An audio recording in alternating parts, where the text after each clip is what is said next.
तो दोस्तों, कैसे हैं आप लोग। आशा है आप लोग सभी स्वस्थ होंगे। मेरा नाम मनदीप कुमार सिंह है और आज मैं आप लोग के लिए जॉब नोटिफिकेशन लेके आया हूं जो ECIL की तरफ से आया हुआ है। तो वीडियो को लास्ट तक देखिएगा, हर एक बात बताया जाएगा। मेनली ये वीडियो BTech वाले स्टूडेंट के लिए, तो वैसे विद्यार्थी जिन्होंने BTech नहीं किए हैं तो वो वीडियो को यहीं तक देखें। मेनली ये वीडियो और बीटेक वाले स्टूडेंट के लिए हैं, वो भी इलेक्ट्रिकल, मैकेनिकल, इलेक्ट्रॉनिक्स, आईटी और इलेक्ट्रिकल ब्रांच वाले स्टूडेंट की वीडियो को लास्ट तक देखिएगा। चलिए सबसे पहले स्टार्ट करते हैं बेसिक डिटेल। जैसा कि जॉब रोल आपका क्या रहेगा, ध्यान दीजिएगा। टेक्निकल ऑफिसर के लिए education qualification BTech। Total vacancy 350 post निकला हुआ है डिफरेंट डिफरेंट लोकेशन पे, जैसे कोलकाता हो गया, न्यू दिल्ली, मुंबई, हैदराबाद और बेंगलोर में। चलिए बात करते हैं। जैसा कि आप देख सकते हैं जॉब लोकेशन। एज लिमिट क्या है, तो एज लिमिट आपका 30 साल से ज़्यादा नहीं होना चाहिए। ध्यान दीजिएगा, एज लिमिट आपका 30 साल से ज़्यादा नहीं होना चाहिए। अब बात करते हैं एक्सपीरियंस। तो इस पोस्ट के लिए आपको कुछ एक्सपीरियंस भी रखना होगा। 1 से 4 साल का एक्सपीरियंस होना होगा और 3 साल का, ध्यान दीजिएगा, 1 से 4 साल का इंडस्ट्रियल एक्सपीरियंस होना चाहिए और 3 साल का सेलिंग एक्सपीरियंस होना चाहिए। वो आपको हम लास्ट में डिटेल में समझाते हैं किस किस जगह पे सेलिंग किस टाइप का होना चाहिए। अब सैलरी का बात करें तो सैलरी आपका 23,000 पर मंथ। ध्यान दीजिएगा, सैलरी आपका 23,000 पर मंथ रहेगा। जो ये पोस्ट कब हुआ है, 20/8/2020 को ये पोस्ट हुआ है। जो लास्ट डेट है आपका 30/8/2020। ध्यान दीजिएगा, लास्ट डेट है आपका 30/8/2020 है।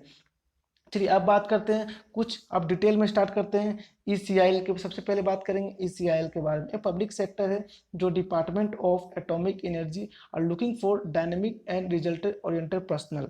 जैसा कि ये मेनली टेम्प्रोरी है, ध्यान दीजिएगा, ये आपका टेम्प्रोरी होगा जॉब लोकेशन और कॉन्ट्रैक्ट बेसिस पे होगा, ठीक है। और किस काम के लिए होगा, ध्यान दीजिएगा।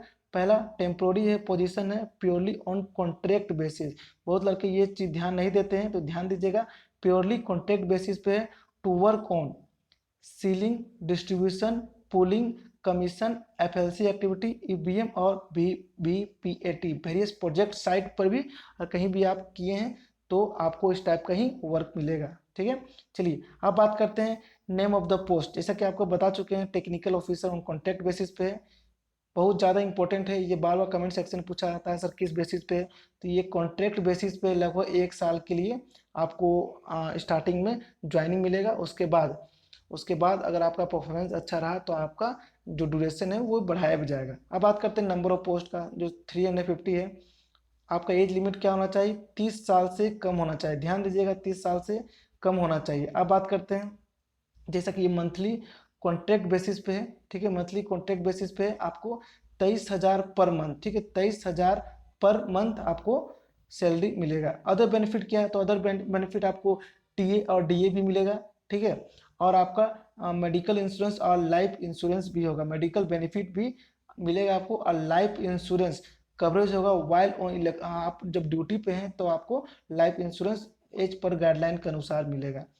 चलिए अब बात करते हैं कॉन्ट्रैक्ट पीरियड, ठीक है। जैसा कि आपको हम बता चुके हैं कि लगभग 9 मंथ, ठीक है, लगभग 9 मंथ आपका रहेगा। उसके बाद अगर आप परफॉर्मेंस आपका अच्छा रहा, ठीक है, तो आपको और भी एक्सटेंड किया जा सकता है, चाहे परमानेंट भी बनाया जा सकता है। तो ये डिपेंड करेगा, आप किस पर डिपेंड करेगा कि आपका वर्क जो आप किए हैं उस पर डिपेंड करेगा किस तरह आपका परफॉर्मेंस कैसा रहा है, उसके अनुसार आपको और भी आगे ड्यूरेशन बढ़ाया जा सकता है। अब बात करते हैं, चलिए इसेंशियल क्वालिफिकेशन क्या है। तो इसेंशियल क्वालिफिकेशन ज़्यादा कुछ नहीं, बस फर्स्ट क्लास डिग्री होना चाहिए। किस किस फील्ड में, इलेक्ट्रॉनिक्स में, इलेक्ट्रिकल में, IT मैकेनिकल में, कंप्यूटर साइंस और IT में, विथ 60% मार्क्स इन एग्रीगेट होना चाहिए, ठीक है, जैसे फर्स्ट क्लास डिग्री होना चाहिए। चलिए बात करते हैं एक्सपीरियंस का। तो जैसे आपको बता चुके हैं, एक्सपीरियंस आपको 1 ईयर का इंडस्ट्रियल एक्सपीरियंस होना चाहिए। ध्यान दीजिएगा, 1 साल का इंडस्ट्रियल एक्सपीरियंस होना चाहिए और मिनिमम कम से कम 3 मंथ का सेलिंग में, डिस्ट्रीब्यूटिंग में, पोलिंग में, कमीशनिंग में, रिपेयर में, मेंटेनेंस, EBM, VVPT और इंक्लूडेड FLC में कम से कम 3 साल का आपका इसमें मिनिमम आपको नॉलेज, या आप उसमें वर्क कर चुके हैं, इतना का नॉलेज आपके पास होना चाहिए, ठीक है। अब बात करते हैं एज लिमिट का। तो एज लिमिट भी आपको हम बता चुके हैं, 30 साल अपर एज लिमिट है। 30 साल, ठीक है, 30 साल से कम होना चाहिए। चलिए कुछ जनरल इंस्ट्रक्शन आपको हम बता देते हैं कि जब आपका ज्वाइनिंग हो जाए तो 7 दिन के अंदर ही ज्वाइनिंग करना है, पहला पॉइंट है, ठीक है। दूसरा, आपको पीवीसी भी वेरीफाई करना होगा, ध्यान दीजिएगा, आपको पीवीसी, पीवीसी क्या है, पुलिस वेरिफिकेशन सर्टिफिकेट, ये आपको वेरीफाई करना होगा। तीसरा, जो आपको जॉब लोकेशन मिलेगा, इंडिया के किसी भी कोने में आपको जॉब लोकेशन मिल सकता है ELIC कंपनी में, ठीक है। और भी इससे जुड़ी कोई भी अगर सवाल हो और किसी चीज़ में भी आपको डाउट हो तो आप बेझिझक पूछ सकते हैं, हर एक पॉइंट को फिर से समझाया जाएगा और आपको बताया जाएगा, क्योंकि ये यूट्यूब चैनल आपका है, आपका अपना यूट्यूब चैनल मैकेनिकल लवर्स।